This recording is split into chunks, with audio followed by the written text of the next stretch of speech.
إنا نحن نحيي الموتى ونكتب ما قدموا وآثارهم وكل شيء أحصيناه في إمام مبين اتقوا الله عباد الله. അല്ലാഹു സുബ്ഹാനഹു വ തആലയുടെ വിധികളും വിലക്കുകളും ജീവിതത്തിൻ്റെ മുഴുവൻ മേഖലകളിലും കൃത്യമായി പാലിക്കണം, സൂക്ഷിക്കണമെന്ന് ഓരോരുത്തരെയും അങ്ങേയറ്റം ഗൗരവമായ ഭാഷയിൽ വസിയത്ത് ചെയ്യുന്നു, ഓർമ്മപ്പെടുത്തുന്നു.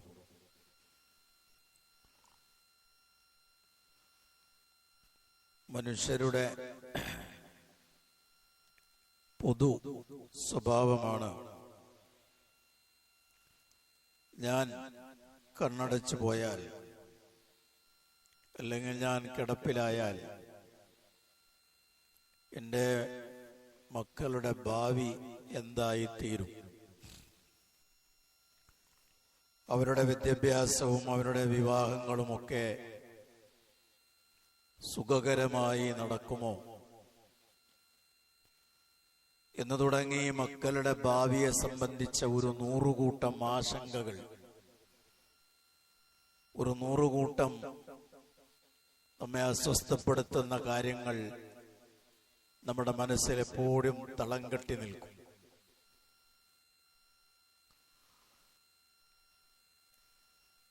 അത്തരം ചിന്തകൾ അനാവശ്യമാണെന്നോ ഒഴിവാക്കേണ്ടതാണെന്നോ ദീൻ പറയുന്നില്ല. നമ്മുടെ അനന്തരാവകാശികളെ നല്ല രീതിയിൽ ജീവിക്കാൻ പ്രാപ്തരാക്കി അവരെ വിട്ടേച്ചു പോകുന്നതിനെ തന്നെയാണ് ഇസ്ലാം പ്രോത്സാഹിപ്പിച്ചിട്ടുള്ളതും നബി സല്ലല്ലാഹു അലൈഹി വസല്ലമയുടെ അധ്യാപനങ്ങളിലൂടെ നമ്മെ ബോധ്യപ്പെടുത്തിയിട്ടുള്ളതും അപ്രകാരം തന്നെയാണ്. പക്ഷേ ഈ ചിന്തകൾക്കിടയിൽ പലപ്പോഴും നമ്മുടെ ആത്യന്തികമായ ഭാവിയെ സംബന്ധിച്ച് പലപ്പോഴും ചിന്തിക്കാൻ മറന്നു പോകുകയോ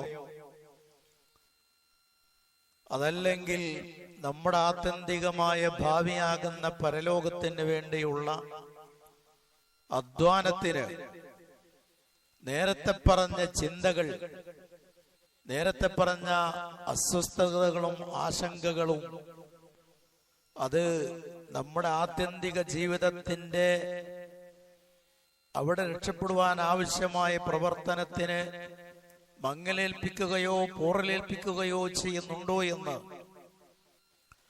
ഗൗരവമായി വിശ്വാസികൾ ആലോചിക്കേണ്ടതാണ്. ഞാൻ എൻ്റെ മക്കൾക്ക് ഇന്നതൊക്കെ സമ്പാദിച്ചിട്ടുണ്ട് എന്ന് പറയാൻ കഴിയുന്നതോടൊപ്പം തന്നെ ഞാൻ എൻ്റെ ഖബറിലേക്ക് എന്ത് സമ്പാദിച്ചിട്ടുണ്ട് എന്ന സജീവമായ ചിന്തയും ബോധ്യവും നമുക്ക് ഓരോരുത്തർക്കും ഉണ്ടാവണം. അത് ദീൻ നമ്മോട് ഏറെ ആവശ്യപ്പെടുന്ന കാര്യമാണ്. നീ ഇന്നങ്ങ് കണ്ണടച്ചു കഴിഞ്ഞാൽ നിന്റെ പരലോകം ആരംഭിക്കുകയായി. നമ്മൾ ഇന്നങ്ങ് മരണപ്പെട്ടു കഴിഞ്ഞാൽ നമ്മുടെ പരലോകം ആരംഭിച്ചു. ബർസഖിയായ ജീവിതം മുതൽക്ക് നമ്മുടെ പരലോകം അത് ആരംഭിക്കുകയാണ്. പരലോക വിശ്വാസത്തിന്റെ ഭാഗം തന്നെയാണ് ബർസഖിയായ ജീവിതത്തിലുള്ള വിശ്വാസം. അവിടെ നാം ഒറ്റപ്പെടുന്ന, മരിച്ചു കഴിഞ്ഞാൽ പിന്നെ എല്ലാം ഒറ്റക്കാണ്. വിചാരണ നേരിടേണ്ടത് തുടങ്ങിയ കാര്യങ്ങളെല്ലാം ഒറ്റക്കാണ്. ആ ഒറ്റപ്പെടുന്ന നാളിൽ കൂട്ടിന് എന്റെ പക്കൽ എന്ത് സമ്പാദ്യമുണ്ട്, ഇബാദത്താകുന്ന ആരാധനയാകുന്ന എന്ത് സമ്പാദ്യമാണ് എന്റെ കയ്യിലുള്ളത് എന്ന് ഞാൻ ഏറെ ആലോചിക്കേണ്ടതുണ്ട്. നിങ്ങൾ ഓരോരുത്തരും അങ്ങനെ ചിന്തിക്കേണ്ടതുണ്ട്. മരണത്തോടുകൂടെയാണ് യഥാർത്ഥത്തിൽ നമ്മുടെ ജീവിതം ആരംഭിക്കുന്നത് എന്ന് ധാരാളം ആയത്തുകളും ഹദീസുകളും ഓതി ഇവിടെ പ്രത്യേകമായി ബോധ്യപ്പെടുത്തേണ്ടുന്ന കാര്യമില്ല. നമുക്കത് ബോധ്യമുള്ള കാര്യമാണ്. മരണവേളയിൽ ഓരോ മനുഷ്യനും ആലോചിക്കുന്നത് നമ്മുടെ പാരത്രിക ജീവിതത്തിന്റെ സമ്പാദ്യത്തെ കുറിച്ചാണ്. വിശുദ്ധ ഖുർആൻ അത് പലയിടങ്ങളിലും പറഞ്ഞിട്ടുണ്ട്. സൂറത്ത് മുനാഫിഖൂനിൽ അല്ലാഹു തആല പറഞ്ഞു, വഅൻഫിഖൂ മിമ്മാ റസഖനാകും മിൻ ഖബ്ലി അൻ യഅതിയ അഹദകുമുൽ മൗത്ത്. മരണം സമാഗതമാകുന്നതിന് മുമ്പ്, മരണം വന്നെത്തുന്നതിന് മുമ്പ് ഞാൻ നിങ്ങൾക്ക് നൽകിയതിൽ നിന്ന് നിങ്ങൾ ചെലവഴിക്കണം. അല്ലാഹു സുബ്ഹാനഹു വ തആലയുടെ പ്രയോഗം നാം നിങ്ങൾക്ക് നൽകിയത് എന്നാണ്. നമ്മുടെ സമ്പാദ്യവും നമ്മുടെ എല്ലാ ധനവും എല്ലാം അല്ലാഹു സുബ്ഹാനഹു വ തആല നൽകിയതാണ്. അതിന്റെ സാക്ഷാൽ ഉടമ അവനാണ്. നമ്മുടെ ബുദ്ധിയോ നമ്മുടെ ആസൂത്രണ ശേഷിയോ നമ്മുടെ മികവോ വൈഭവമോ ഇതൊന്നുമല്ല യഥാർത്ഥത്തിൽ നമുക്ക് സമ്പത്ത് കിട്ടുന്നത്. അത് അല്ലാഹു തആല നമുക്ക് നൽകിയതാണ്. ആ നൽകിയതിൽ നിന്ന് നിങ്ങൾ അല്പം ചെലവഴിക്കണം. അല്പമാണ് ചെലവഴിക്കാൻ പറഞ്ഞത്. ആ അല്പഭാഗം നിങ്ങൾ ചെലവഴിച്ചാൽ കണക്കാക്കാൻ കഴിയാത്ത അത്ര പ്രതിഫലം അവൻ നമുക്ക് തിരിച്ചു തരും എന്നും അവൻ വാഗ്ദാനം ചെയ്തിട്ടുണ്ട്. അല്ലാഹു തആല പ്രത്യേകം പറഞ്ഞത് മിൻ ഖബ്ലി അൻ യഅതിയ അഹദകുമുൽ മൗത്ത്. മരണം വന്നെത്തുന്നതിന് മുമ്പ് നിങ്ങൾ അക്കാര്യം ചെയ്യണം. മരണം വന്നെത്തുന്ന വേളയിൽ എന്നിട്ട് അല്ലാഹു തആല പറയാണ്, ഓരോ മനുഷ്യനും മരണം വന്നെത്തുന്ന വേളയിൽ അവൻ ആഗ്രഹിക്കുന്നത്, പ്രത്യേകിച്ച് തിന്മയിൽ ആറാടി ജീവിക്കുന്ന ഓരോ മനുഷ്യനും മരണവേളയിൽ ചിന്തിക്കുന്നത്, അല്ലാഹുവേ എന്നെ ഒരല്പനേരം കൂടെ ജീവിക്കാൻ നീ എന്നെ ദുനിയാവിലേക്ക് ഒന്ന് പറഞ്ഞു വിടണം, അഥവാ എന്റെ ആയുസ് ഒരല്പം ഒന്ന് നീ നീട്ടിത്തരണം എന്ന് പറയും. ഫയഖൂലു റബ്ബി ലൗലാ അഖർതനി ഇലാ അജലിൻ ഖരീബ്. ഒരടുത്ത അവധി, ഒരു ചെറിയ സമയം കൂടെ എന്നെ നീ പിന്തിപ്പിക്കുകയാണെങ്കിൽ, എന്റെ ആയുസ് നീ നീട്ടിത്തരുകയാണെങ്കിൽ ഫഅസ്വദ്ദക വഅകും മിനസ് സ്വാലിഹീൻ, ഞാൻ സ്വതഖ ചെയ്യാം എന്നാണ്. മരണവേളയിൽ ഒരാള് ആഗ്രഹിക്കുന്ന, അവൻ ചെയ്യാൻ കഴിയുമെങ്കിൽ അവന് ചെയ്യണമെന്ന് ആഗ്രഹിക്കുന്ന ഏറ്റവും വലിയ സുഹൃതമായി ഖുർആൻ പറയുന്നത് സ്വതഖയാണ്. ഞാൻ സ്വതഖ ചെയ്യാം എന്നാണ് അവൻ ആ സന്ദർഭത്തിൽ പറയുന്നത്. ഏറ്റവും അധികം പ്രതിസന്ധിയും പ്രയാസങ്ങളും നേരിടുന്ന ഒരു വേളയിൽ അവൻ ആ സമയത്ത് ചിന്തിക്കുകയും പറയുകയും ചെയ്യുന്ന കാര്യത്തിന് അതീവ പ്രാധാന്യമുണ്ടാകുമല്ലോ. ഞാൻ സ്വതഖ ചെയ്തു കൊള്ളാം എന്നാണ് വേളയിൽ അവൻ പറയുന്നത്. ഈ ഒരു ബോധം മരണവേള വന്നെത്തുന്നതിന് മുമ്പേ നമ്മുടെ ജീവിതത്തിൽ ഉണ്ടാകുകയാണ് എങ്കിൽ അവിടെയാണ് നമ്മുടെ, ഞാൻ നേരത്തെ പറഞ്ഞ ഭാവിയാകുന്ന പരലോക ജീവിതം ഭദ്രമാക്കാൻ സാധിക്കുക. നമ്മുടെ പൂർവികരായ സലഫുസ് സാലിഹീങ്ങളുടെ ജീവിതം നമ്മൾ പഠന വിധേയമാക്കിയാൽ അവരെല്ലാം നന്മയിൽ അതിവേഗം മുന്നേറുന്നവരായിരുന്നു എന്ന് കാണാം. സദഖയുടെ വിഷയത്തിൽ മാത്രമല്ല, സുഹൃതങ്ങളായി അള്ളാഹു അവന്റെ ദൂതനും എന്തൊക്കെ പഠിപ്പിച്ചിട്ടുണ്ടോ ആ സുഹൃതങ്ങളിലെല്ലാം അതിശീഘ്രം മുന്നോട്ട് ഗമിക്കുന്ന ആളുകളായിരുന്നു സലഫുസ് സാലിഹീങ്ങൾ എന്ന് കാണാൻ പറ്റും. ഇവിടെ നിന്നാണ് ഈ വിധത്തിലുള്ള ഒരു നന്മയിൽ അതിവേഗം മുന്നിട്ട് വരുവാനുള്ള ഈ അതിശക്തമായ പ്രേരണയും പ്രചോദനവും അവർക്ക് എവിടെ നിന്ന് ലഭിക്കുന്നു എന്ന് ചോദിച്ചാൽ അവർക്ക് ഈ ഒരു മരണചിന്ത അവരുടെ ജീവിതത്തിൽ സജീവമായി ഉണ്ടായിരുന്നുവെന്നാണ്. നമ്മൾ മരണത്തെ കുറിച്ച് ഓർക്കാറുണ്ട്, ഖബറിനെ കുറിച്ച് ഓർക്കാറുണ്ട്, പാരത്രിക വിജയത്തെ കുറിച്ച് ചിന്തിക്കാറുണ്ട്. പക്ഷേ പലപ്പോഴും അത് താൽക്കാലികമാണോ എന്ന് തോന്നിപ്പോകാറുണ്ട്. മരണ വീട്ടിൽ ചെന്നാൽ മയ്യത്തിനൊന്ന് കാണുമ്പോൾ നമുക്ക് മരണചിന്ത വരും. പലപ്പോഴും ഞാനും ഇങ്ങനെ കിടക്കേണ്ടവനാണ് എന്ന ചിന്ത പലപ്പോഴും ആ സമയത്ത് പോലും വരാത്തവരും ഉണ്ട്. മരണ വീട്ടിൽ വരെ ലൗകിക കാര്യങ്ങൾ സംസാരിച്ച് സമയം കളയുന്നവരെ കാണാം. ജനാസ കൊണ്ടുപോകുമ്പോഴും മയ്യത്തിനെ ഖബറിലേക്ക് ഇറക്കി വെക്കുന്ന വേളയിൽ പോലും ഫലിതങ്ങൾ പറഞ്ഞ് ചിരിക്കുന്നവരെ കാണാൻ പറ്റും.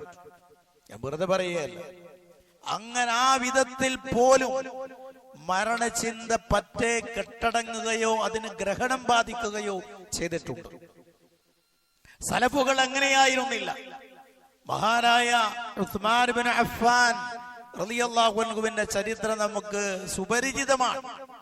ഖബർ കണ്ടാൽ അദ്ദേഹം കരയുമായിരുന്നുവെന്ന് നമ്മൾ എത്ര തവണയാണ് കേട്ടതെന്ന് പറയാൻ കഴിയില്ല.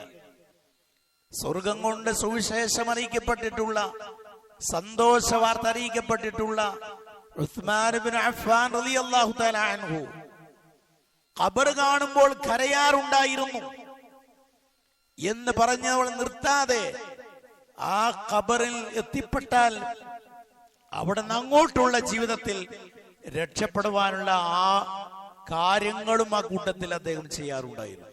ഖബറിൽ ഒറ്റപ്പെടും, വിചാരണയുണ്ട്. അതൊക്കെ ചിന്തിക്കുന്നതോടൊപ്പം ആ ഖബറിലേക്ക് കൊണ്ടുപോകാൻ എനിക്ക് എന്താണ് സമ്പാദ്യമായി ഉള്ളത് എന്നതും അദ്ദേഹം സജീവമായി ചിന്തിക്കുകയും ആ ചിന്തയുടെ സ്വാധീനം അദ്ദേഹത്തിന്റെ ദാനധർമ്മങ്ങളിൽ അടക്കം നമുക്ക് പ്രകടമായി കാണുവാനും സാധിക്കുന്നതാണ്. നമ്മളിവിടെ ജീവിക്കുമ്പോ, ഈ ഇഹലോകത്ത് നമ്മൾ ജീവിക്കുമ്പോ, ഇവിടെ നിന്ന് കുറച്ചു കാലം അങ്ങ് ജീവിച്ച് കണ്ണടച്ച് പോകുമ്പോ എന്തെങ്കിലുമൊക്കെ നന്മകൾ ഇവിടെ ബാക്കി വെച്ച്, ആധാറുകൾ ബാക്കി വെച്ചിട്ട് വേണം പോകാൻ. സ്വഹാബികൾ എങ്ങനെ ആധാറുകൾ ബാക്കി വെച്ച് കടന്നുപോയവരാണ്. മഹാനായ ഉസ്മാൻ ഇബ്നു അഫ്ഫാൻ റളിയല്ലാഹു തആല അൻഹുവിന്റെ തന്നെ ജീവിതം പരിശോധിച്ചാൽ കാണാം. നബി സല്ലല്ലാഹു അലൈഹി വസല്ലമ മദീനയിൽ വരുമ്പോ അവിടെ ഉണ്ടായിരുന്ന ആളുകൾക്ക് അതിനു മുമ്പും ജലസേചനം, വെള്ളം അതവർക്ക് വലിയൊരു പ്രശ്നമായിരുന്നു. മതിയായ വെള്ളമില്ല. ഒരു ജൂതന്റെ പക്കൽ സമൃദ്ധമായ വെള്ളമുള്ള ഒരു കിണറുണ്ട്. ബീറുർ റൂമ എന്ന പേരിൽ അത് അറിയപ്പെടും. ജൂതൻ ആളുകൾക്ക് വെള്ളം കാശിന് വിൽക്കുകയായിരുന്നു. മഹാനായ ഉസ്മാൻ റളിയല്ലാഹു തആല അൻഹു ജൂതനെ പോയി കണ്ട് ആ കിണറ് കച്ചവടം ചെയ്തു. ജൂതൻ പറഞ്ഞു, പാതി വിൽക്കാം. പാതി എന്ന് പറഞ്ഞാൽ ഒരു ദിവസം നിങ്ങൾക്ക് വെള്ളം എടുക്കാം, രണ്ടാമത്തെ ദിവസം എന്റെ അവകാശമാണ്, അത് എനിക്ക് കൊടുക്കുക. അങ്ങനെ പാതി കിണർ വിറ്റു. ആ വ്യവസ്ഥയിൽ 12,000 ദിർഹമിന് മഹാനായ ഉസ്മാൻ റളിയല്ലാഹു തആല അൻഹു വാങ്ങി. ഉസ്മാൻ റളിയല്ലാഹു തആല അൻഹു വാങ്ങിയപ്പോ ജൂതന്റെ കച്ചവടം അതോടുകൂടെ അവസാനിച്ചു. കാരണം ജൂതൻ ഉസ്മാൻ റളിയല്ലാഹു തആല അൻഹു വാങ്ങിയ ആ ദിവസം, അദ്ദേഹത്തിന്റെ ദിവസം, ആ ദിവസം ആളുകളെല്ലാം അവിടെ 2 ദിവസത്തിന് ആവശ്യമായ വെള്ളമൊക്കെ സംഭരിച്ചു വെച്ചു. പിന്നെ പിറ്റേ ദിവസം ആരും വരാതെ അവസാനം ജൂതൻ ഒരു 8,000 ദിർഹം കൂടെ കൊടുത്തിട്ട് ഉസ്മാൻ റളിയല്ലാഹു തആല അൻഹുവിന് അത് പൂർണ്ണമായും വിറ്റു. അങ്ങനെ 20,000 ദിർഹമിനാണ് മഹാനായ ഉസ്മാൻ റളിയല്ലാഹു തആല അൻഹു ബീർ റൂമ എന്ന് പറയുന്ന കിണർ വാങ്ങിയത് എന്ന് ചരിത്രമാണ്. ഞാൻ സൂചിപ്പിക്കുന്നത് അള്ളാഹുവിന്റെ മാർഗത്തിലുള്ള ഒരു വഖഫാണ്. ഉസ്മാൻ റളിയല്ലാഹു അൻഹു വിട്ടേച്ചു പോയ വളരെ പഴക്കമുള്ള ഒരു വഖഫാണ്. ആ കിണർ ഇന്നും സൗദി അറേബ്യയിലുണ്ട്. ഇന്നും ആ കിണറുണ്ട്. ആ കിണർ ഉപയോഗിച്ച് ഈ തപ്പന തോട്ടങ്ങൾ നനക്കുന്നുണ്ട്. അതിലുള്ള വരുമാനം സാധുക്കൾക്കുടെ ആവശ്യങ്ങൾക്ക് വേണ്ടി ചെലവഴിക്കുന്നുണ്ട്. മസ്ജിദ് നബവിയുടെ പരിപാലനത്തിന് വേണ്ടി അതിൽ നിന്ന് ലഭ്യമാകുന്ന വിഹിതം ചെലവഴിക്കപ്പെടുന്നു എന്ന് ചരിത്രകാരന്മാർ രേഖപ്പെടുത്തി വെച്ചിട്ടുണ്ട്. 1400 വർഷത്തിലേറെ കാലമായി അതിന്റെ ഉപയോഗം ഇപ്പോഴും നടന്നുകൊണ്ടിരിക്കുന്നു. അതിന്റെയൊക്കെ ഒരു പങ്ക് മഹാനായ ഉസ്മാൻ റളിയല്ലാഹു അൻഹുവിന്റെ ഖബറിൽ എത്തിക്കൊണ്ടിരിക്കുന്നു. വഖഫിന് അങ്ങനെ, സദഖക്ക് അങ്ങനെ ഒരു പ്രാധാന്യവും പ്രതിഫലമുണ്ട്. നമ്മൾ മരിച്ചു പോയാലും നമ്മളുടെ ബാക്കി വെക്കുന്ന നന്മകളുടെ, സുഹൃതങ്ങളുടെ ശേഷിപ്പുകൾ അത് നമ്മുടെ ഖബറിലേക്ക് എത്തിക്കൊണ്ടിരിക്കും. അതുകൊണ്ട് നിലച്ചു പോകാത്ത ഒരു സുഹൃതം എക്കാലത്തും നമ്മുടെ ഖബറുകളിലേക്ക് എത്തിക്കൊണ്ടിരിക്കുന്ന ഒരു സുഹൃത്ത് നമ്മുടെ ബാക്കി വെച്ചിട്ട് വേണം നമ്മൾ കണ്ണടച്ചു പോകാൻ. ഹുദ്ഹുദിന്റെ ചരിത്രം പറയുന്നുണ്ട്. ഇതുമായി ബന്ധപ്പെട്ട് നമ്മൾ ചേർത്ത് വായിക്കേണ്ട ഒരു കാര്യമാണ്. ഹുദ്ഹുദ് എന്ന് പറയുന്ന ഒരു പക്ഷി ഉണ്ടായിരുന്നു മഹാനായ സുലൈമാൻ നബി അലൈഹിസ്സലാമിന്റെ കാലത്ത്.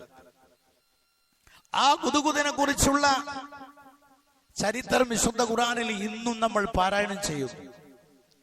എന്ന് പറഞ്ഞാൽ നരകമോ സ്വർഗമോ വിചാരണയോ കിതാബോ സിറാത്തോ ഇതൊന്നുമില്ലാത്ത ഹുദ്ഹുദ് പോലും നല്ല ഒരു സുഹൃതം ബാക്കി വെച്ചിട്ടാണ് ഇവിടെ പോയിട്ടുള്ളത്. സ്വർഗവും നരകവും ഉണ്ട് എന്ന് അക്ഷരാർത്ഥത്തിൽ ഞാൻ ഈ പറയുന്നതും നിങ്ങൾ കേൾക്കുന്നതും എത്രമേൽ വലിയ സത്യമാണോ അതിനേക്കാൾ വലിയ സത്യമാണ് സ്വർഗമുണ്ട് നരകമുണ്ട് എന്നത്. അങ്ങനെ സ്വർഗമുണ്ട് നരകമുണ്ട് എന്ന് അടിയുറച്ച് വിശ്വസിക്കുന്ന നമ്മൾ മരണപ്പെട്ടു പോയാൽ എന്ത് അസറാണ് നമുക്കൂടെ ബാക്കി ഉണ്ടാകുക എന്നത് നമ്മൾ ഗൗരവപൂർവ്വം ആലോചിക്കേണ്ടതാണ്.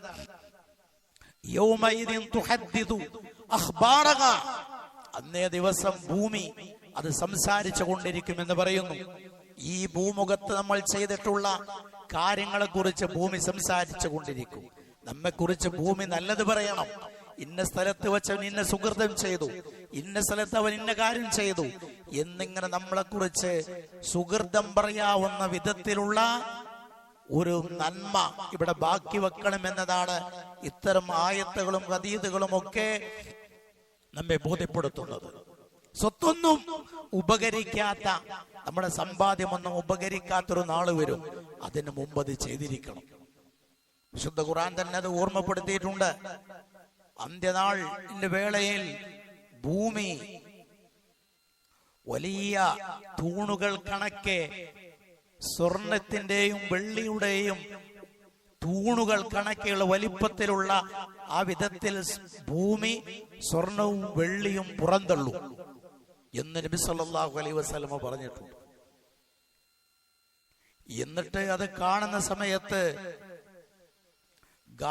ഒരു ഘാതകൻ വന്ന് പറയാൻ, ഭൂമുഖത്ത് കൊലപാതകം നിർവഹിച്ചിട്ടുള്ള ഒരാള് പറയാൻ, ഈ ധനത്തിന് വേണ്ടിയാണ് ഞാൻ ആളെ കൊന്നത്. കളവ് നടത്തി കൈവെട്ടിയ മോഷണം നടത്തിയതിന്റെ പേരിൽ കൈമുറിക്കപ്പെട്ട ഒരാൾ പറയും, ഇത് മോഷ്ടിച്ചതിന്റെ പേരിലാണ് എന്റെ കൈമുറിക്കപ്പെട്ടത്. സമ്പത്തിന് വേണ്ടി കുടുംബ ബന്ധം വിച്ഛേദിച്ചവൻ പറയും, ഇതിന്റെ പേരിലാണ് ഞാൻ ബന്ധങ്ങൾ വിച്ഛേദിച്ചത് എന്നിങ്ങനെ പറഞ്ഞുകൊണ്ടിരിക്കും. അന്ന് ആ ദിവസം ആരും അതിലേക്ക് തിരിഞ്ഞു പോലും നോക്കാതെ, ആർക്കും അത് ആവശ്യമില്ലാതെ പുല്ലുപോലെ കാണുന്ന ഒരവസ്ഥയുണ്ടാകും. അങ്ങനെ ഒരു നാൾ വന്നെത്തുന്നതിന് മുമ്പ് ധർമ്മം ചെയ്ത് ഭാവി സുരക്ഷിതമാക്കിക്കൊള്ളൂ എന്ന് നബി സല്ലല്ലാഹു അലൈഹി വസല്ലമ ഇത്തരം ആയത്തുകളുടെ ഉള്ളടക്കമായി നമ്മെ പഠിപ്പിച്ചിട്ടുണ്ട്. നബി സല്ലല്ലാഹു അലൈഹി വസല്ലമ തന്നെ പറഞ്ഞിട്ടുള്ളത്, ഇബ്നു മാജാ റഹിമഹുല്ലാ ഉദ്ധരിക്കുന്ന ഒരു ഹദീസിൽ കാണാം. നമ്മുടെ കാലശേഷവും ഇവിടെ വിട്ടേച്ചു പോകേണ്ടെന്ന ആധാറുകളെ കുറിച്ച് പറയുന്നിടത്ത് കാണാം. വിശുദ്ധ ഖുർആനും അത് പറഞ്ഞിട്ടുണ്ട്. നമുക്കെല്ലാം സുപരിചിതമായ സൂറത്ത് യാസീൻ. ആ യാസീനിൽ ഒരു വചനമുണ്ട്, നാമാണ് മരണപ്പെട്ടവരെ ജീവിപ്പിക്കുന്നത്, നാമാണ് നിങ്ങൾ മുൻകൂട്ടി ചെയ്യുന്ന കാര്യങ്ങൾ രേഖപ്പെടുത്തുന്നതും നിങ്ങളുടെ ശേഷിപ്പുകളെയും രേഖപ്പെടുത്തി വെക്കുന്നവൻ ഞാനാണ് എന്ന് പറയുന്ന ഒരു വചനം വിശുദ്ധ ഖുർആനിൽ കാണാം. ഇതുപോലുള്ള ആയത്തുകളുടെ വിശദീകരണം എന്ന നിലക്ക് നമുക്ക് മനസ്സിലാക്കാൻ പറ്റിയ ചില കാര്യങ്ങൾ റസൂലുള്ളാഹി സ്വല്ലല്ലാഹു അലൈഹി വസല്ലമ അഥവാ നമ്മൾ കണ്ണടച്ചു കഴിഞ്ഞാലും നമുക്ക് ഉപകരിക്കുന്ന ചില കാര്യങ്ങൾ റസൂലുള്ളാഹി സ്വല്ലല്ലാഹു അലൈഹി വസല്ലമ എണ്ണി പറഞ്ഞിട്ടുണ്ട്. ഒരാറോളം കാര്യങ്ങൾ ഒറ്റ ഹദീസിൽ റസൂലുള്ളാഹി എണ്ണി പറഞ്ഞതായി കാണാം. റസൂലുള്ളാഹി സ്വല്ലല്ലാഹു അലൈഹി വസല്ലമ പറയാൻ, ഇന്ന മിമ്മാ യൽഹഖു അൽ മുഅ്മിൻ മിൻ അമലിഹി വഹസനാതി ബഅദ മൗതി, തന്റെ മരണശേഷം ഒരു സത്യവിശ്വാസിക്ക് അവനിലേക്ക് ചെന്നു ചേരുന്ന, അവന് ലഭ്യമാകുന്ന സുഹൃതങ്ങളിൽപ്പെട്ടതാണ് ഇൽമൻ അല്ലമഹു, അവൻ ആളുകൾക്ക് പഠിപ്പിച്ചു കൊടുത്ത വിജ്ഞാനം, അറിവ്. നമ്മളൊരാൾക്കൊരു കാര്യം പഠിപ്പിച്ചു കൊടുത്താൽ ആ അറിവ് ഇവിടെ അത് കൈമാറ്റം ചെയ്യപ്പെടും. അത് കൈമാറ്റം ചെയ്യപ്പെടുന്ന കാലത്തോളം അതിന്റെ നന്മ നമുക്ക് ഖബറിലേക്ക് എത്തിക്കൊണ്ടിരിക്കും. തുടർന്ന് റസൂലുള്ള ഒന്നുകൂടെ വിശാലമായി പറഞ്ഞു, വനശറഹു, ആ ഇൽമ വ്യാപിപ്പിക്കുന്നവൻ. പഠിപ്പിച്ചു കൊടുക്കുക എന്നതിനപ്പുറമാണ്, അതിനേക്കാൾ അപ്പുറം വിശാലമായ ആശയമാണ് അതിന്റെ പ്രചരണം എന്ന് പറയുന്നത്. ഇൽമ പ്രചരിക്കാൻ, ദീനിയായ ഇൽമ പ്രചരിക്കാൻ ആവശ്യമായ കാര്യങ്ങളിൽ ഒരാൾ ശ്രദ്ധിച്ചാൽ, അതിനുവേണ്ടി അവൻ അധ്വാനിച്ചാൽ, അതവന്റെ ഖബറിലേക്ക് അതിന്റെ പ്രതിഫലമെത്തും. അതിന്റെ പ്രചരണം എന്ന് പറയുന്നത് അതിനുവേണ്ടി കാശ് ചെലവഴിക്കുക, അതിനുവേണ്ടി അധ്വാനിക്കുക, അതിന്റെ നടത്തിപ്പിന് വേണ്ടി അധ്വാനിക്കുക, ശ്രമിക്കുക തുടങ്ങിയ കാര്യങ്ങളെല്ലാം അതിന്റെ പ്രചരണവുമായി ബന്ധപ്പെട്ടതാണ്. അപ്പൊ ദീനിയായ ഒരു ഇൽമ പഠിപ്പിച്ചു കൊടുക്കുകയും അതിന്റെ പ്രചരണത്തിന് വേണ്ടി പാടുപെട്ട് അധ്വാനിക്കുകയും ചെയ്താൽ കണക്കാക്കാൻ കഴിയാത്ത വലിയ ഒരു സുഹൃതമായിരിക്കും അത് എന്നാണ് റസൂലുള്ളാഹി സ്വല്ലല്ലാഹു അലൈഹി വസല്ലം പഠിപ്പിക്കുന്നത്. വലദൻ സ്വാലിഹൻ തറക്കഹു, അവൻ വിട്ടേച്ചു പോകുന്ന നല്ല സന്താനം, നല്ല മനുഷ്യനായി, നല്ലൊരു വ്യക്തിയായി മകളെ ഒരാൾ വളർത്തിയാൽ അതിന്റെ ഗുണവും അവന് ഖബറിലേക്ക് കിട്ടും. വമുസ്ഹഫൻ വറസഹു, അവൻ അനന്തരമായി വിട്ടേച്ചു പോകുന്ന മുസ്ഹഫ്, നമ്മളൊരു മുസ്ഹഫ് വാങ്ങി പള്ളിയിലേക്ക് അത് വഖഫ് ചെയ്താൽ ആ മുസ്ഹഫ് ഉപയോഗപ്പെടുത്തുന്ന കാലത്തോളം അവന്റെ പ്രതിഫലം കിട്ടും. ഇതൊക്കെ ചിലതൊക്കെ വലിയ സമ്പാദ്യം ആവശ്യമുള്ളതുണ്ട്, ചിലതൊക്കെ ചെറിയ സമ്പാദ്യം കൊണ്ട് ചെയ്യാവുന്നതുണ്ട്. എന്തായാലും ശരി, കഴിവിന്റെ വൃത്തത്തിൽ ഒതുങ്ങി നിന്ന് ഇത്തരം സുഹൃതങ്ങളിൽ നമുക്ക് പങ്കാളിത്തം ഉണ്ടാകണം എന്നാണ് റസൂലുള്ളാഹി സ്വല്ലല്ലാഹു അലൈഹി വസല്ലം പഠിപ്പിക്കുന്നത്.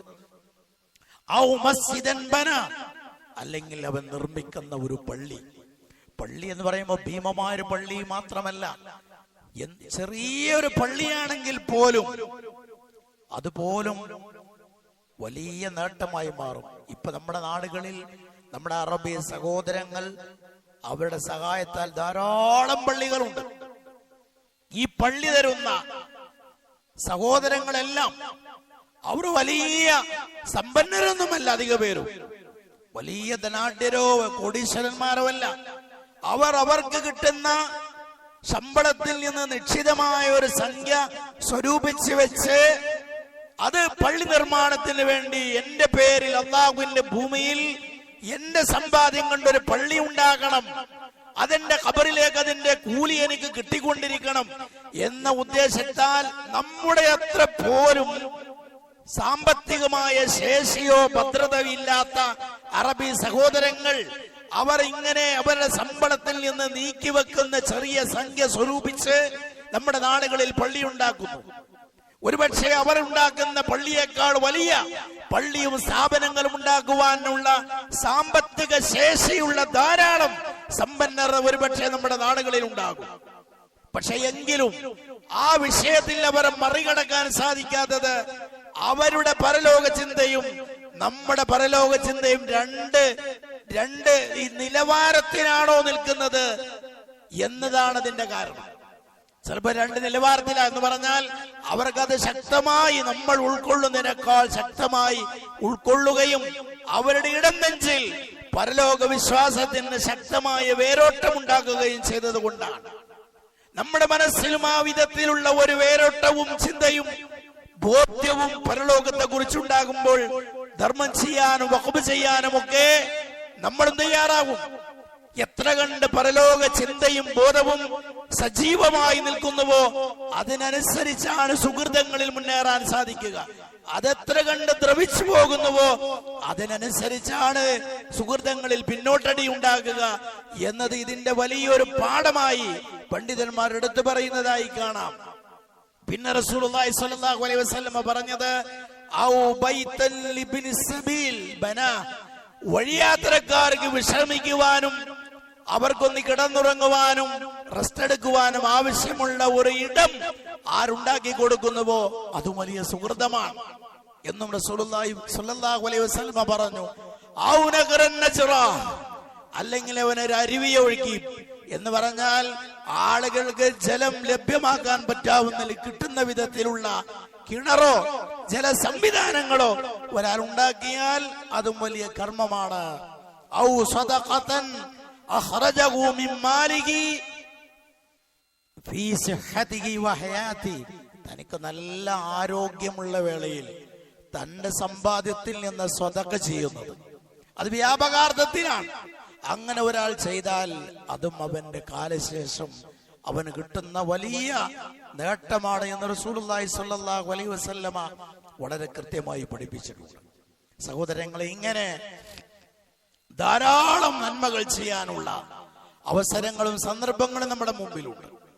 ഒരാൾ എത്ര കാലം ജീവിച്ചു എന്നതിനേക്കാൾ ഇതിന്റെ കൂടെ നമ്മൾ ചേർത്ത് മനസ്സിലാക്കേണ്ട കാര്യമാണ്, ഒരാൾ എത്ര കാലം ഇവിടെ ജീവിച്ചു എന്നതിനേക്കാൾ അതിപ്രധാനമാണ് എങ്ങനെ ജീവിച്ചു എന്നുള്ളത്. പല സ്വഹാബികളുടെ ചരിത്രവും പരിശോധിച്ചാൽ കാണാം, ഇസ്ലാം മതം സ്വീകരിച്ച ശേഷം വിരലിലെണ്ണാവുന്ന ദിനങ്ങൾ വർഷങ്ങൾ പോലും ജീവിക്കാത്തവരാണ് പലരും. മഹാനായ സഅദ് ബിൻ മുആദ് റളിയല്ലാഹു തആല അൻഹു ഇസ്ലാം സ്വീകരിച്ചിട്ട് ആകെ 6 വർഷമാണ് അദ്ദേഹം ജീവിച്ചത്. പക്ഷെ അദ്ദേഹം മരണപ്പെടുന്ന വേളയിൽ അർശ് പോലും കുലുങ്ങിയെന്ന് റസൂലുള്ളാഹി സ്വല്ലല്ലാഹു അലൈഹി വസല്ലമ പറഞ്ഞത് കാണാം. ഈ ഒരു 6 വർഷം കൊണ്ട് അർശ് കുലുങ്ങാൻ മാത്രം വലിയ എന്ത് സുഹൃതമാണ് അദ്ദേഹം ചെയ്തതെന്ന് പരിശോധിച്ചാൽ 6 വർഷവും പുണ്യകർമ്മങ്ങളിൽ നിരതനായിരുന്നു. വിശ്രമമില്ലാത്ത വിധത്തിൽ പുണ്യകർമ്മങ്ങളിൽ നിരതനായിരുന്നു അദ്ദേഹം എന്നതുകൊണ്ടാണ് ഇങ്ങനെയുള്ള അത്ഭുതങ്ങൾ സംഭവിക്കുന്നത് എന്ന് ഇത്തരം ഹദീസുകളുടെ വിവരണ വേളയിൽ തന്നെ പണ്ഡിതന്മാർ എടുത്തുദ്ധരിച്ചതായി നമുക്ക് കാണാൻ പറ്റും. അതുകൊണ്ട് സഹോദരന്മാരെ, നമ്മൾ ഓരോരുത്തരും അള്ളാഹുവിന്റെ മാർഗത്തിൽ ധർമ്മം ചെയ്യുവാനും അള്ളാഹുവിന്റെ മാർഗത്തിൽ ധർമ്മം ചെയ്ത് നമ്മുടെ പരലോക ജീവിതത്തെ ഭദ്രമാക്കുവാനും നമ്മൾ ശ്രമിക്കണം. അല്ലാഹു സുബ്ഹാനഹു വ തആല നമ്മെ അനുഗ്രഹിക്കുമാറാകട്ടെ. അൽഹംദുലില്ലാഹി റബ്ബിൽ ആലമീൻ വസ്സലാത്തു വസ്സലാമു അലൽ അക്മലാനി അലൽ മബ്ഊദി റഹ്മത്തൽ ലിൽ ആലമീൻ വഅലാ ആലിഹി വസഹ്ബിഹി അജ്മഈൻ. അമ്മാ ബഅദ്, ഇത്തഖുല്ലാഹ ഇബാദല്ലാഹ്. അല്ലാഹുവിന്റെ വിധിവിലക്കുകൾ അനുസരിച്ച് ജീവിക്കണമെന്ന് ഒരിക്കൽ കൂടി എല്ലാ ആളുകളെയും ഓർമ്മപ്പെടുത്തുന്നു, വസിയത്ത് ചെയ്യും. അല്ലാഹു സുബ്ഹാനഹു വ തആല നമ്മോട് ധർമ്മം ചെയ്യാൻ പറഞ്ഞെടുത്ത് ധനത്തെക്കുറിച്ച് അല്ലാഹു തആല നടത്തിയിട്ടുള്ള ഒരു പരാമർശം, ആ ധനം താൽക്കാലികമായി നിങ്ങൾക്ക് ഉപയോഗിക്കുവാൻ നിങ്ങളെ ഏൽപ്പിച്ചിട്ടുള്ളതാണ്. നിങ്ങളുടെ കാലശേഷം അത് നിങ്ങളുടെ അനന്തരവന്മാരുടെ കയ്യിലേക്ക് വരും എന്നൊരു പരാമർശം വിശുദ്ധ ഖുർആനിൽ കാണാം. ഈ ആയത്തിന്റെ വിശദീകരണത്തിൽ പണ്ഡിതന്മാർ പറയുന്നത്, നമ്മൾ വിട്ടേച്ചു പോകുന്ന ധനം നമ്മുടെ അനന്തരാവകാശികളുടെ കയ്യിൽ എത്തിയാൽ 2 സാധ്യതകളുണ്ട് അവിടെ. അതത്ര സങ്കീർണമായ കാര്യമൊന്നല്ല, ലളിതമായ സംഗതിയാണ്. 2 കാര്യങ്ങളുണ്ട്. ഒന്നുകിൽ നമ്മുടെ സമ്പാദിച്ച ഈ സമ്പാദ്യം കൊണ്ട് നമ്മുടെ അനന്തരാവകാശികൾ നല്ല രീതിയിൽ ജീവിച്ച് അവർ അതുകൊണ്ട് സുഖകരമായി ജീവിക്കുന്ന ഒരവസ്ഥ വരും. അപ്പൊ നമ്മുടെ സമ്പാദ്യം കൊണ്ട് അവർക്ക് നല്ലൊരു ജീവിതം കിട്ടും. രണ്ടാമതൊരവസ്ഥ ഉണ്ടാകാൻ സാധ്യതയുള്ളത്, നമ്മൾ പാടുപെട്ട് അധ്വാനിച്ചുണ്ടാക്കിയ ആ ധനം ഉപയോഗിച്ച് അത് വേണ്ടാവൃത്തിയിൽ വിനിയോഗിച്ച് അള്ളാഹുവിനെ ധിക്കരിക്കുവാൻ ആ സമ്പത്ത് ദുരുപയോഗപ്പെടുത്തുന്ന സാഹചര്യവും ഉണ്ടാവാം. എന്നിട്ട് പണ്ഡിതന്മാർ നമ്മെ ബോധ്യപ്പെടുത്തുന്നത്, നിന്റെ സമ്പാദ്യം അത് നിന്റെ ഭാവി ഭദ്രമാക്കുന്നതിനാണ്, അതിലൂടെ നീ ഊന്നൽ നൽകേണ്ടത് എന്നൊരു വലിയ പാഠം ഇതിലൂടെ നൽകുന്നുണ്ട്. അതുകൊണ്ട് സഹോദരന്മാരെ, എന്റെ ഭാവി ഭദ്രമാക്കുവാൻ ആവശ്യമായ ഒരു സുഹൃതം അത് നമ്മുടെ നാട്ടിൽ തുടങ്ങുമ്പോ അതില് നല്ല ഒരു പങ്കാളിത്തം നമുക്കുണ്ടാകണം. ഞാൻ വ്യക്തമായി പറയാം, നമ്മുടെ പള്ളിയെ കേന്ദ്രീകരിച്ച് നമ്മുടെ പള്ളിയുടെ ചാരത്തുള്ള ഒരു സ്ഥലം അത് നമ്മൾ കച്ചവടം ചെയ്തിട്ടുണ്ട്.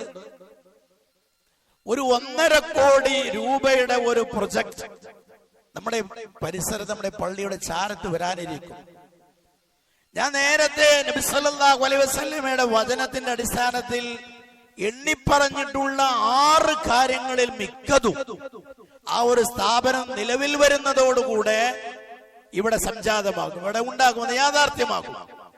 1.5 കോടി എന്ന് പറയുമ്പോ അതൊരു ഭീമമായ സംഖ്യയാണ്. സാധ്യമാണോ എന്ന് നമ്മൾ ചിന്തിക്കേണ്ടെന്ന കാര്യമില്ല. ഞാൻ ഈ പറയുന്ന പോലെ നിങ്ങൾ ചിന്തിച്ചു നോക്കുക. നമ്മൾ ഓരോരുത്തരും 50 ലക്ഷത്തിന്റെ 1/2 കോടിയുടെ വീട് നമ്മൾ ഓരോരുത്തരും ഉണ്ടാക്കുന്നുണ്ട്. അപ്പൊ എല്ലാവർക്കും കൂടി ഒരു 1.5 കോടിയുടെ ഒരു സ്ഥാപനം ഉണ്ടാക്കുക സാധിക്കുകയില്ല എന്ന് ആ രീതി നമ്മൾ ചിന്തിച്ചാൽ മതി. നമ്മൾ ഓരോരുത്തരും ലക്ഷങ്ങൾ മുടക്കി വീടുകൾ ഉണ്ടാക്കുന്നു. ലക്ഷങ്ങൾ ചെലവഴിച്ച് നമ്മൾ മകളുടെ കല്യാണം നടത്തുന്നു. ലക്ഷങ്ങൾ മുടക്കി നമ്മൾ വാഹനങ്ങൾ വാങ്ങുന്നു. ഭൗതികമായ വിഷയങ്ങളിൽ ലക്ഷങ്ങൾ മുടക്കുവാൻ ആളുകൾക്ക് സാധിക്കുന്നു. അങ്ങനെ ഉള്ള ഒരു അങ്ങനെയുള്ള ഒരു സാഹചര്യത്തിൽ നമ്മൾ എല്ലാവരും കൂടെ ഒത്തുപിടിച്ചാൽ ഇതൊരു വലിയ സംഖ്യയല്ല. ആ സ്ഥാപനം ഇവിടെ നിലവിൽ വരുന്നതോടുകൂടെ ഞാൻ നേരത്തെ പറഞ്ഞ നമ്മുടെ ഖബറിലേക്ക് അണമുറിയാതെ എത്തിക്കൊണ്ടിരിക്കുന്ന വലിയ ഒരു സുഹൃതമായി അത് മാറും. ഞാൻ നേരത്തെ പറഞ്ഞില്ലേ, മഹാനായ ഉസ്മാൻ ബിൻ അഫ്ഫാൻ റളിയല്ലാഹു തആല അൻഹു നൽകിയിട്ടുള്ള ബിർറുമ എന്ന് പറയുന്ന കിണറിന്റെ പ്രയോജനം ഇന്നും ലോകത്തിലുള്ള ഏറെക്കുറെ എല്ലാ ആളുകളും മസ്ജിദുൽ ഹറാം, മസ്ജിദുൻ നബവിയിൽ എത്താത്ത അവിടെ പോകുന്ന ഏതൊരു വിശ്വാസിക്കും അതിന്റെ പങ്ക് ലഭിക്കുന്നുണ്ടാകുമല്ലോ ഒരു അർത്ഥത്തിൽ. ആ ഒരു ഗുണം, ഇതിന്റെ പ്രയോജനം, ഇവിടെ മക്കൾ ഖുർആൻ പഠിക്കും. ഒരു ഖുർആൻ ഹിഫ്ളാകുന്ന ഒരു സംരംഭമുണ്ടതിൽ. ഒരാള് വിശുദ്ധ ഖുർആനിലെ ഒരു വചനം, ഒരു അക്ഷരം, ഒരു വചനമല്ല ഒരു അക്ഷരം പാരായണം ചെയ്താൽ അതിന് 10 നന്മ ചെയ്ത കൂലി കിട്ടുമെന്ന് നമുക്കറിയാം. അപ്പൊ ഇവിടെ ഒരു കുട്ടി ഖുർആൻ ഹിഫ്ളാക്കി കഴിയുമ്പോ എത്രയോ തവണ കുട്ടിയെ സൂറത്ത് കാണാതെ പഠിക്കാൻ ഓതിയിട്ടുണ്ടാകും. അതിന്റെ ഒക്കെ ഒരു പങ്ക് നമുക്ക് കിട്ടും. ഖുർആൻ പഠിക്കൽ മാത്രമല്ല, പൊതുജനങ്ങൾക്ക് ദീൻ പഠിക്കാനുള്ള സംരംഭമുണ്ട്. അങ്ങനെ ഒരു മതവിജ്ഞാന കേന്ദ്രമായി നമ്മുടെ പ്രദേശം മാറേണ്ടതുണ്ട്. അതിനുള്ള നല്ല ഒരു സമാരംഭമാണ്, നല്ലൊരു തുടക്കമാണിത്. തുടക്കക്കാർക്ക് വീണ്ടും അതിൽ പ്രത്യേകതകളും സ്ഥാനങ്ങളും ഉണ്ടാകും. അവർ സുഹൃത്തത്തിൽ നമ്മൾ പങ്കുചേരണം. ഇതൊരു സാധാരണ നമ്മൾ പള്ളിയിൽ നടത്തുന്ന ഒരു ധനശേഖരണമായി നിങ്ങൾ കാണരുത്. ഇത് നന്നായി പരിക്കേൽക്കുന്ന വിധത്തിൽ തന്നെ നമ്മൾ അതിനോട് സഹകരിക്കേണ്ടതുണ്ട്. അങ്ങനെ വരുമ്പോൾ അതിന്റെ നേട്ടങ്ങൾ ധാരാളമാണ്. ഞാൻ കൂടുതലായ ആയത്തും അതീതുകളൊന്നും പറയുന്നില്ല. ഒറ്റ കാര്യം പറയാം, പരകോടികളുടെ പ്രാർത്ഥന നമുക്ക് കിട്ടും. നമ്മുടെ നമസ്കാരത്തിൽ തശഹ്ഹുദിൽ വഅലാ ഇബാദില്ലാഹി സ്വാലിഹീൻ, സജ്ജനങ്ങളായ നിന്റെ അടിമകൾക്കും അല്ലാഹുവേ നിന്റെ രക്ഷയുണ്ടാകട്ടെ എന്ന് നമ്മൾ പ്രാർത്ഥിക്കാറുണ്ട്. ഈ സജ്ജനങ്ങളായ അടിമകൾ എന്ന് പറഞ്ഞാൽ ആരാണ്? അള്ളാഹുവിനെ അനുസരിച്ച് സുഹൃതങ്ങൾ ജീവിക്കുന്ന സകലമാന സജ്ജനങ്ങളും അതിൽപ്പെടും. സുഹൃതത്തിന്റെ ഭാഗം തന്നെയാണ് അവന്റെ ദീൻ പഠിക്കുവാൻ വേണ്ടി നടത്തപ്പെടുന്ന ഇത്തരത്തിലുള്ള സംരംഭങ്ങൾ. അതൊരു വലിയൊരു അമലു സ്വാലിഹാത്ത് തന്നെയാണ്. അങ്ങനെയുള്ള അമലു സ്വാലിഹാത്തിലൂടെ ഒരാൾ നല്ല ഒരു സ്വാലിഹായ മനുഷ്യനായി മാറുമ്പോ ലോകത്ത് നമസ്കാരം നിർവഹിക്കുന്ന പരകോടി മുസ്ലിങ്ങളുടെ പ്രാർത്ഥനയിൽ നമുക്കും കയറി പറ്റാൻ കഴിയും. അല്ലാഹുവേ സജ്ജനങ്ങൾക്ക് നീ രക്ഷ നൽകണേ എന്ന് പറയുമ്പോ നമ്മൾ സജ്ജനങ്ങളായി ഇങ്ങനെ സുഹൃതങ്ങൾ ചെയ്ത് സജ്ജനങ്ങളായി മാറിയാൽ കണക്കാക്കാൻ കഴിയാത്ത വിശ്വാസികളുടെ പ്രാർത്ഥന നമുക്ക് ലഭിച്ചുകൊണ്ടിരിക്കും. അതതിന്റെ വലിയൊരു നേട്ടം തന്നെയാണ്. അതുകൊണ്ട് ആ ഒരു ബോധ്യം എല്ലാവരുടെയും മനസ്സിലുണ്ടാകണം. എല്ലാവരും 1 രൂപയാണ് നിങ്ങൾ ചെയ്യാൻ സാധിക്കുക എങ്കിൽ അതെങ്കിലും ചെയ്യണം. ഇതിൽ പങ്കാളിത്തമില്ലാത്ത നമ്മുടെ നാട്ടിൽ ഒരാളും ഉണ്ടാകരുത്. ഈ പള്ളിയിൽ ജുമാക്ക് കൂടുന്ന സഹോദരി സഹോദരന്മാർ, അവരുടെ പരിചയത്തിലുള്ളവർ, അവരുടെ കുടുംബക്കാർ, അവരുമായി ബന്ധപ്പെട്ട സഹോദരങ്ങൾ, അവരോടൊക്കെ ഇതിന്റെ ആവശ്യകതകൾ പറഞ്ഞ് ബോധ്യപ്പെടുത്തി ഈ ഒരു സുഹൃതത്തിന്റെ പുണ്യകർമ്മത്തിന്റെ പ്രതിഫലവും നേട്ടവും അവരുടേതായ ഭാഷയിൽ പറഞ്ഞ് ബോധ്യപ്പെടുത്തി സർവരുടെയും പങ്കാളിത്തത്തോടു കൂടി ഈ ഒരു വലിയ സംരംഭം അള്ളാഹുവിന്റെ തൗഫീഖോടുകൂടെ വിജയിക്കണം. നമ്മൾ കണ്ണടക്കുന്നതിന് മുമ്പ് ഈ ഒരു സ്ഥാപനം തലയുയർത്തി നിന്ന് ഇവിടെ വന്ന് ആളുകൾ പഠിക്കുകയും ഖുർആൻ ഹിഫ്ളാക്കുകയും ചെയ്യുന്ന കൺകുളിർമയേകുന്ന ഒരു സാഹചര്യവും അന്തരീക്ഷവും നമ്മുടെ ഈ പരിസരത്ത് ഉണ്ടാകണം. അതിന് നമ്മൾ നന്നായി പ്രാർത്ഥിക്കണം, നന്നായി അധ്വാനിക്കണം. ശാരീരികമായ അധ്വാനവും സാമ്പത്തികമായ സഹകരണവും പ്രാർത്ഥനയും എല്ലാം കൂടെ സമന്വയിപ്പിച്ച് അള്ളാഹുൽ ബരമേൽപ്പിച്ചുകൊണ്ട് നമ്മൾ ഇറങ്ങി പുറപ്പെട്ടാൽ ഇതിലും വലിയ സംരംഭങ്ങൾ ജയിച്ചത് നമ്മുടെ മുമ്പിലുണ്ട്. അള്ളാഹു സുബ്ഹാനഹു വ തആല ഇതും വിജയിപ്പിച്ചു തരും. ആത്മാർത്ഥമായി നമ്മൾ എല്ലാ നിലക്കും അതിനോട് സഹകരിക്കണമെന്ന് ഓർമ്മപ്പെടുത്തുകയാണ്.